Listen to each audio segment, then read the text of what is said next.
সালামু আলাইকুম ওয়া রাহমাতুল্লাহ। সম্মানিত কোয়েল পাখি খামারি ভাই ও বোন, আমি যে ঘরে বসা আছি এই পাখিগুলা ঠান্ডা ধরে গেছিল। এই পাখিগুলাকে আমি ঠান্ডার ডোজ করিয়েছি, আলহামদুলিল্লাহ সুস্থ সবল। এখন পাখিগুলো একটা আবহাওয়া চলে গেল, বৃষ্টি লেগে থাকলো এবং ঠান্ডা বাতাসও শেষ রাতের দিক বাতাস, পাখি সুস্থ সবল ছিল। কিন্তু হঠাৎ করে এই যে বৃষ্টি হয়ে গেল, এই বৃষ্টির কারণে পাখিটা আমার নার্ভাস ফিল করছিল। আমি পাখিটার সিমটম দেখে, পাখির চেহারা শুরুগুলো দেখে, পাখির দিক খেয়াল নজর করে আমি যেটা দেখলাম তার ঠান্ডা ধরে গেছে। সেই জায়গা থেকে আমি ঠান্ডার ডোজ করিয়ে দিয়েছি।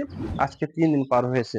আমি আরো 2 দিন করব, কিন্তু 3 দিনে আমার পাখি আলহামদুলিল্লাহ আলহামদুলিল্লাহ একেবারে সুস্থ সবল হয়ে গেছে। তবে এই জন্য আমি বারবার ভিডিওতে বলে থাকি, অবশ্যই আপনি আবহাওয়ার দিক খেয়াল করে আপনার পাখির সেবা যত্ন নেবেন।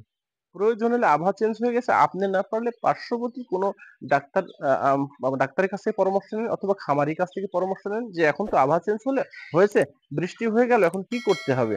এজন্য আবহাওয়া চেঞ্জ হওয়ার সঙ্গে সঙ্গে আপনার পাখিকে ট্রিটমেন্ট করেন। আপনার পাখিকে আবহাওয়ার উপর বেসিস করে খেয়াল নজর করেন। যদি না করেন এই ক্ষেত্রে আপনার অনেক ক্ষতি হয়ে যেতে পারে।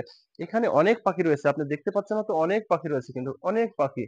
তো এই পাখিগুলো আমার পরিস্থিতি যদি, সিমটম গুলো যদি আমি না বুঝে আবহাওয়ার দিক খেয়াল করে যদি আমি সঙ্গে সঙ্গে এই পাখির উপরে ট্রিটমেন্ট না করতাম, তাহলে কি পরিস্থিতিতে চলে আসতো।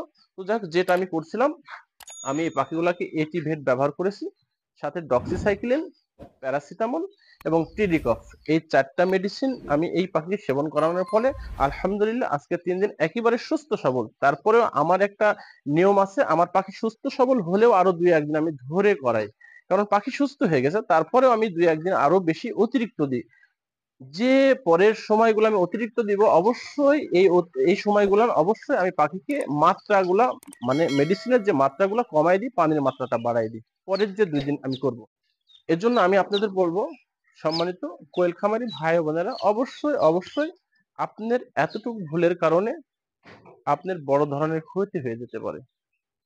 যেটা আমার পরিস্থিতি হয়েছিল, যে বৃষ্টি লেগে আসছিল এবং একটু বাতাসও ঠান্ডা হচ্ছিল, সেই পরিস্থিতিতে যদি আমি পাখিটার দিকে খেয়াল নজর না করতাম আর এই মেডিসিন গুলো যদি পাখির উপর ব্যবহার না করতাম, তাহলে আমার পাখি কিন্তু ইতিমধ্যে 8-10টা পাখি নষ্ট হয়ে গেছিল। কিন্তু সেই মুহূর্তে 8-10টা পাখি নষ্টও কিন্তু হয়ে গেছিল। সেই জায়গা থেকে আমি বলবো যে আপনারা সবসময় আপনার খামারের দিকে, আপনার পাখির দিকে খেয়াল নজর সব সময় জন্য রাখবেন, এবং ডাক্তারের সাথে যোগাযোগ রাখবেন।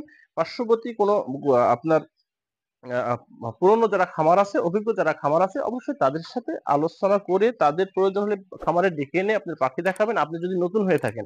আর যদি আপনি অভিজ্ঞ হয়ে থাকেন, আপনার জন্য এটা হবে যে আপনি আবহাওয়ার দিক খেয়াল করে আপনার পাখির দিকে, অথবা আবহাওয়ার দিক খেয়াল না করলেন কিন্তু পাখির দিকে আপনি খেয়াল নজর রাখবেন। পাখির পায়খানা, পাখির চলাফেরা, কাল কিভাবে চলছিল, আজকে কিভাবে চলছে, কাল কিভাবে খেয়ে কতটুকু খাচ্ছিল, আজকে কতটুকু খাচ্ছে, এই দিক যখন আপনি নজর খেয়াল রাখবেন, তখন তার সিমটম গুলা, ভাবমূর্তি গুলো আপনার ভিতর ধরা পড়ে যাবে। তখন তাকে আপনি চিকিৎসা করাটা সহজ হবে। আর যখন সহজ হবে, যখন চিকিৎসা আপনি করবেন, তো আপনার পাখি সুস্থ সবল থাকবে। যখন পাখি সুস্থ সবল থাকবে, তো আপনার খামারও সুস্থ সবল থাকবে, সেই সাথে আপনি সুস্থ সবল থাকবেন। আজকে এই পর্যন্ত। আসসালামু আলাইকুম ওয়া রাহমাতুল্লাহ।